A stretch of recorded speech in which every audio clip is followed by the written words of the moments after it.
Forward TV. The world is thinking.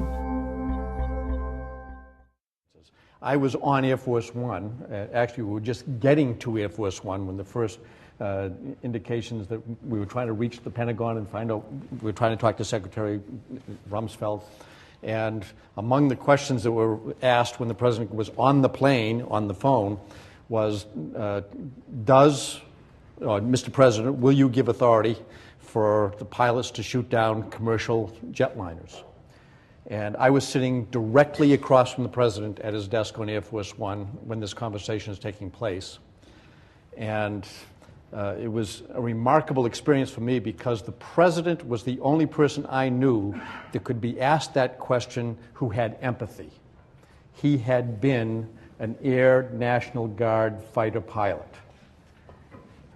And he said, I can't imagine, these are roughly the words he said, I can't imagine being a 22-year-old pilot being told to shoot down a commercial jetliner.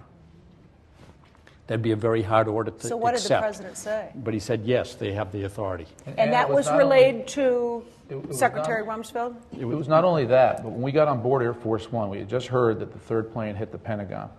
Then we heard a fourth plane went down. The initial report was near Camp David, is what the president was told. Of course, it turned out to be across the border in Pennsylvania. But at that moment, we still thought, and we had been told, that there were 6 unidentified aircraft that did not respond to the signal to land. So we thought, still 6, President Bush thought, 6 aircraft in the sky, still missiles. Not only did the president say yes to give the order to shoot down, I remember he said that to Secretary Rumsfeld, he also, right around that same conversation, the order was given to go to DEFCON 3 for the first time since 1973 war. That's how serious the stakes were, because now we can look back and say, well, it was just 4 planes and everybody knows that. No, at that moment we thought there were 6 more, and of course people were being told across the country that the mall was on fire, there was a car bomb at the State Department. No one knew the full extent of this. Yeah. Tim, what kind of authority did the president need at that moment that he didn't have?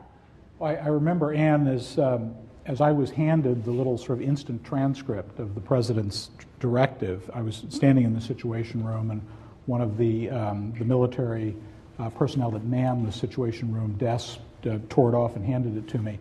Immediately the question was, what is the president's authority to do this? And I knew that 2 things. First of all, any legal analysis was going to be woefully behind the event. The order had been given. I also knew immediately that it was completely justified as a matter of the president's exercise of commander-in-chief authority to repel an immediate attack. And then knowing that this would be examined in the light of history afterwards. I also got on my cell phone, which is a reasonably legal thing to do in the Situation Room, and got a hold of the General Counsel at the Department of Defense and asked him the question, is there any other authority we can rely on? And he basically, after a pause of 1, 2, 3, 4, came back and said immediately, somebody's already looked it up, there is authority under, and he cited a statute, I think it was the NORAD statute, that gives the National Command Structure authority to deal with imminent threats in the U.S.